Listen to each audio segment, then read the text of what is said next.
अगर आप भी मुंबई और बेंगलोर के बीच खेला गया आईपीएल 2024 का सबसे बड़ा और रोमांचक मैच आपको पसंद आया हो तो हमारी इस वीडियो को दिल से एक लाइक जरूर कीजिएगा।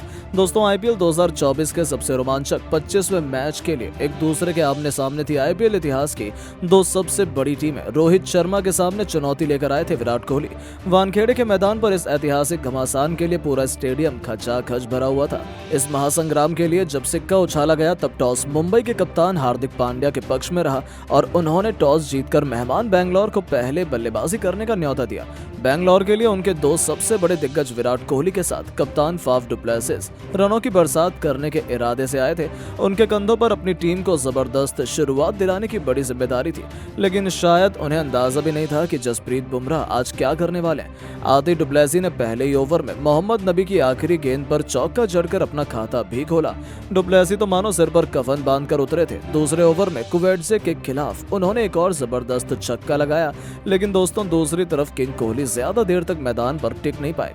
मुंबई इंडियंस के सबसे घातक गेंदबाज जसप्रीत बुमराह ने तीसरे ओवर में विराट कोहली का शिकार कर बेंगलोर को सबसे बड़ा झटका दिया, जहां विराट 9 गेंद खेलकर केवल 3 रन बना पाए।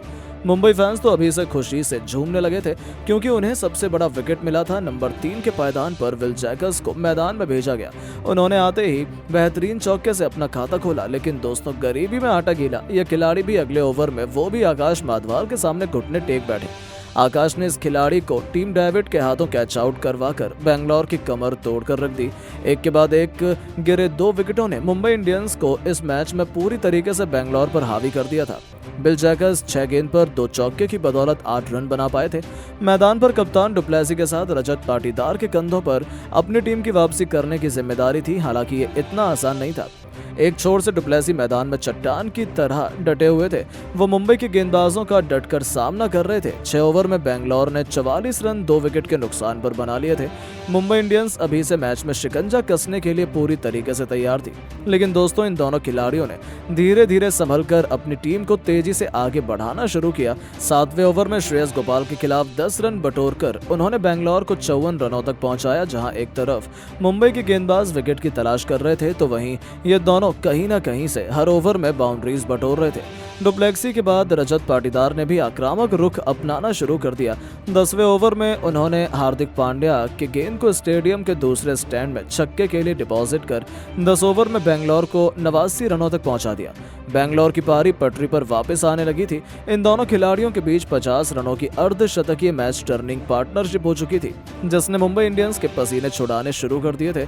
और दोस्तों टेंशन की बात तो ये थी कि रजत पाटीदार तो भूखे शेर की तरह मुंबई के गेंदबाजों का शिकार किए जा रहे थे, लेकिन फिर जो हुआ उसे तो शायद कोई भी कभी नहीं भूल पाएगा। 12वें ओवर में जेराल्ड कुवैटजे की लगातार 2 गेंद पर पाटीदार ने एक के बाद एक 2 आसमानी छक्के लगाए और इसी के साथ केवल 25 गेंद में अपना खौफनाक अर्धशतक ठोककर उन्होंने वानखेड़े के मैदान में सन्नाटा ला दिया था। बेंगलोर फैंस तो जश्न मनाने लगे थे क्योंकि इसी के साथ इस खिलाड़ी ने अपनी टीम को 100 रनों के पार भी पहुंचा दिया था। बेंगलोर मजबूत स्थिति में आ चुकी थी, लेकिन दोस्तों तभी कुवैटजे ने भी अपनी बेइज्जती का बदला लेते हुए अगली ही गेंद पर पाटीदार को ईशान किशन के हाथों कैच आउट करवाकर एक बार फिर बेंगलोर फैंस की खुशियों को मातम में बदल दिया था। जहां पाटीदार 26 गेंद पर 3 चौके और 4 खौफनाक छक्कों से सजी 50 रनों की बहुमूल्य पारी खेलकर वापस लौटे। उनके आउट होने के बाद अब the big show Glenn Maxwell को भेजा गया था। बेंगलोर फैंस को लगा था कि ये खिलाड़ी तो आज अपने बल्ले से इतिहास ही रच देगा, लेकिन इतिहास तो लिखा है श्रेयस गोपाल ने, जिन्होंने आते ही ग्लेन मैक्सवेल को अपनी फिरकी के जाल में फंसाया और बिना खाता खोले ही इस दिग्गज को वापस भेजकर बेंगलोर के 4 बल्लेबाजों को पवेलियन की शोभा बढ़ाने भेज दिया था। बेंगलोर फैंस तो अपने ये आंसू नहीं रोक पाए थे क्योंकि मुंबई के सामने उनका सितारों से सजा पूरा बल्लेबाजी क्रम घुटने टेक चुका था। मैदान पर जहां एक तरफ डु प्लेसिस अपनी टीम की बर्बादी देख रहे थे तो वहीं उनका साथ निभाने अब सबसे सीनियर खिलाड़ी दिनेश कार्तिक आ चुके थे। दूसरी तरफ वन मैन आर्मी की तरह डु प्लेसिस ने भी 33 गेंद पर अपना अर्धशतक पूरा कर लिया। 15 ओवर में बेंगलोर में 130 रन बना लिए थे। आखिरी 5 ओवरों का ये दोनों बल्लेबाज बखूबी फायदा उठाना चाहते थे। तभी तो 16वें ओवर में गेंदबाजी लेकर आए माधवाल को आड़े हाथों लेते हुए कार्तिक ने विकेट के पीछे अपने अतरंगी अंदाज में एक के बाद एक 4 जबरदस्त चौके लगाए और अपनी टीम को तेजी से आगे बढ़ाना शुरू कर दिया। 17वें ओवर में बेंगलोर 150 रनों का जादुई आंकड़ा पार कर चुकी थी, लेकिन तभी दोस्तों जसप्रीत बुमराह ने बेंगलोर फैंस की आंखों में आंसू लाने का काम किया। आते ही उन्होंने पहले वेल सेट बल्लेबाज बेंगलोर के कप्तान फाफ डु प्लेसिस को आउट कर बेंगलोर की आधी पारी को समेट दिया। जहां बेंगलोर के कप्तान 40 गेंद पर 4 चौके और 3 छक्कों की बदौलत 61 रनों का योगदान देकर वापस लौट गए, तो वहीं अगली गेंद पर बल्लेबाजी करने के लिए महिपाल लोमरर को बुमराह ने पहली गेंद पर बिना खाता खोले एलबीडब्ल्यू कर पवेलियन भेज दिया। 153 रन ऊपर बेंगलोर ने अपने 6 बल्लेबाज गंवा दिए थे। अब मैदान पर दिनेश कार्तिक का साथ निभाने इंपैक्ट प्लेयर सौरभ चौहान आए थे, जिन्होंने आते ही चौके से अपना खाता खोला। लेकिन दोस्तों, जिस बुमराह के सामने बड़े बड़े बल्लेबाज टिक नहीं पाए, वो सौरभ चौहान क्या करते। बुमराह ने आते ही सौरभ को पवेलियन भेजकर ताबूत में एक और कील ठोक दी, तो उनके आउट होने के बाद बल्लेबाजी करने उतरे विजय कुमार व्यस्क को पहली गेंद पर पवेलियन भेजकर उन्होंने अपना पंजा भी खोल लिया था, जिसके सामने बेंगलोर ताश के पत्तों की तरह बिखर गया।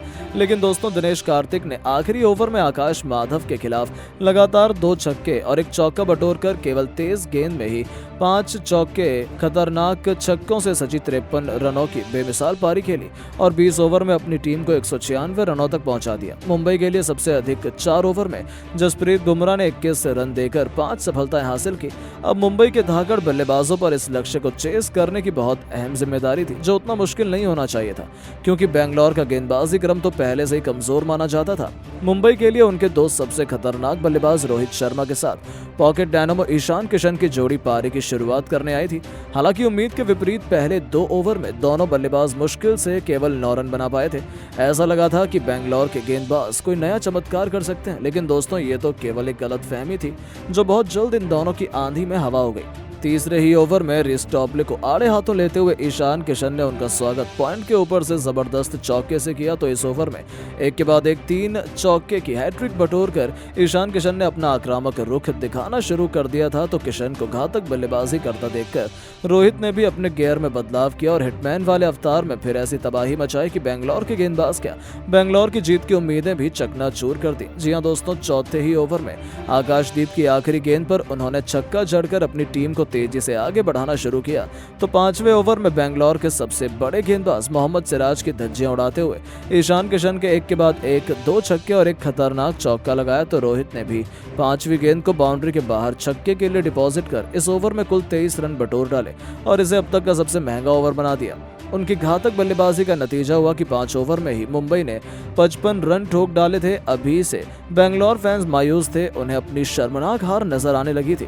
मुंबई मैच में पूरी तरह से शिकंजा कसी हुई थी। तेज गेंदबाजों की पिटाई होते देख डुप्लेसी ने मैक्सवेल को पावर प्ले के आखिरी ओवर में गेंदबाजी में बुलाया, लेकिन आज तो दिन इन दोनों खिलाड़ियों का था। ईशान किशन ने मैक्सवेल की भी बेरहमी से कुटाई करते हुए इस ओवर में पहले उनका स्वागत चौके से किया, तो चौथी गेंद पर तूफानी छक्का लगाकर उन्होंने केवल 23 गेंद में ही अपना तूफानी अर्धशतक ठोक दिया था।